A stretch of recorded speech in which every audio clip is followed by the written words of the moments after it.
Hello everyone, welcome to my JAC classes. आज मैं discuss करूंगी वर्ल्ड सिस्टम थ्योरी। स्टार्ट करती हूँ। World system theory.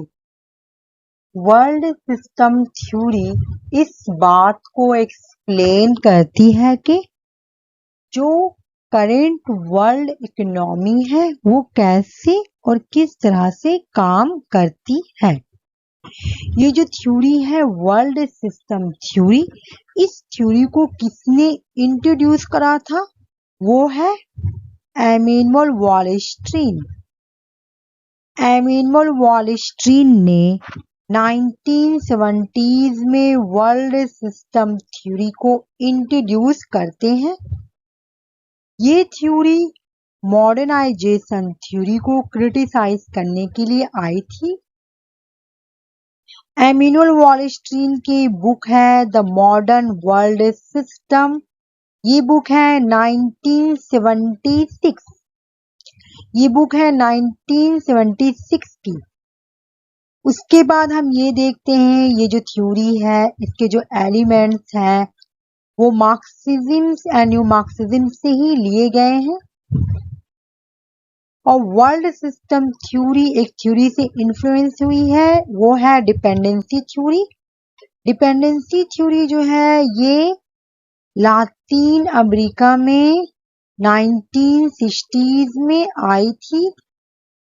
उसके बाद हम ये देखते हैं कि जो मॉडर्नाइजेशन थ्योरी है उससे क्यों क्रिटिसाइज किया जाता है। बिकॉज मॉडर्नाइजेशन थ्योरी का मानना था कि जो भी डेवलप्ड कंट्रीज ने जो पैटर्न फॉलो किया है, जो भी इंडस्ट्रियलाइज कंट्रीज ने जो पैटर्न फॉलो किया है, जो भी इंफ्रास्ट्रक्चर्स को फॉलो किया है, जो भी टेक्नोलॉजी को यूज करा है, एडॉप्ट करा है, वही सेम पैटर्न को under developed countries and developing countries को भी फॉलो करना चाहिए। तब जाकर वो भी डेवलप्ड कंट्रीज के कैटेगरीज में आ जाएंगे।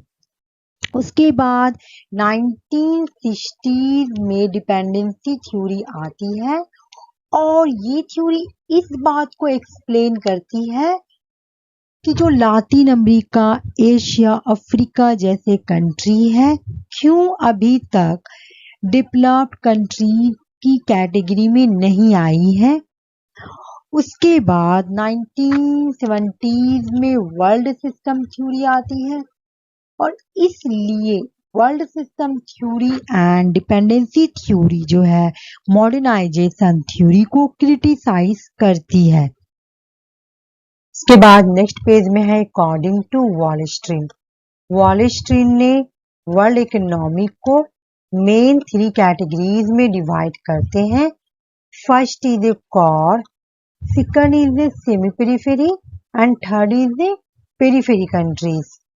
तो वर्ल्ड सिस्टम थ्योरी में वर्ल्ड इकोनॉमी को मेन 3 कैटेगरीज में डिवाइड किया गया है।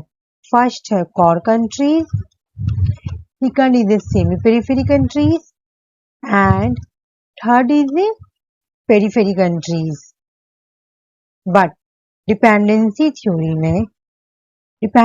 थ्योरी में सिर्फ core countries and periphery countries के बारे में ही डिस्कस किया गया है।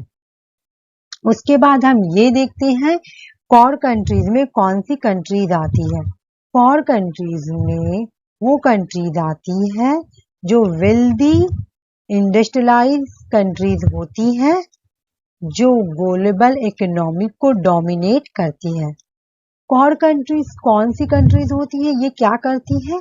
कोर कंट्रीज जो है ये semi periphery countries and periphery countries से चीप दामों में लेबर एंड रॉ मटेरियल्स को लेते हैं। ये क्या करते हैं?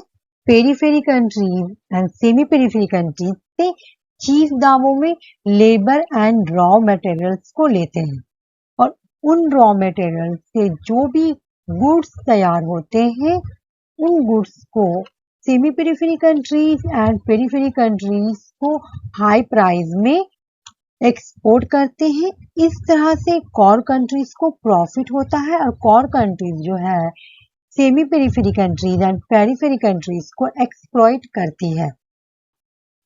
तो कोर कंट्रीज में जैसे डेवलप्ड कंट्रीज आ जाएगी, जैसे यूएसए, वेस्टर्न कंट्रीज, जापान, ये सब। उसके बाद है semi periphery countries. Semi peripheral countries में कौन सी कंट्रीज आती है? तो सेमी पेरिफेरल कंट्रीज वो कंट्रीज होती है जिसमें कोर कंट्रीज की क्वालिटी एंड पेरिफेरल कंट्रीज की क्वालिटी दोनों मिक्स होती है। ये मिक्स कंट्रीज होती है, मतलब ये जो कंट्रीज, जो सेमी पेरिफेरी कंट्रीज में जो कंट्रीज आएगी वो डेवलपिंग कंट्रीज होगी। ये डेवलप्ड कंट्रीज नहीं, डेवलपिंग कंट्रीज होगी जो अभी डेवलप हो रही है, जैसे ब्राजील, चाइना, इंडिया, ये सारे सेमी पेरिफेरल कंट्रीज हैं। और इन कंट्रीज में peripheral countries and core countries दोनों की ही क्वालिटीज मिक्स होती है। सेमी पेरिफेरी कंट्रीज क्या करती है? सेमी पेरिफेरी कंट्रीज जो है ये पेरिफेरल कंट्रीज से रॉ मटेरियल्स को चीप दामों में लेती है एंड लेबर को चीप दामों में लेती है और उनसे जो गुड्स तैयार होता है उसे हाई प्राइस में पेरिफेरल कंट्रीज को एक्सपोर्ट करती है। सेमी पेरिफेरल कंट्रीज जो है ये पेरिफेरल कंट्रीज को एक्सप्लॉइट करती है और कोर कंट्रीज से एक्सप्लॉइट होती है। उसके बाद हम देखते हैं जो पेरिफेरल कंट्रीज है जो होती है, जो पेरिफेरल कंट्रीज होती है वो लेस डेवलप्ड कंट्रीज होती है। ये अंडर डेवलप्ड कंट्रीज है जो अपने इकोनॉमिक ग्रोथ के लिए core countries and semi peripheral countries पे डिपेंड करती है। पेरिफेरल कंट्रीज को semi peripheral countries and core countries दोनों ही एक्सप्लॉइट करती है। तो इस तरह का सिचुएशन में क्या होता है, जो कोर एंड रिच अमीर कंट्रीज होती है वो और ही रिच हो जाती है और भी अमीर हो जाती है, और जो पुअर कंट्रीज रहती है, जो पुअर कंट्रीज होती है वो पुअर ही रह जाती है। इस तरह के सिचुएशन को ही वर्ल्ड सिस्टम थ्योरी बोला जाता है।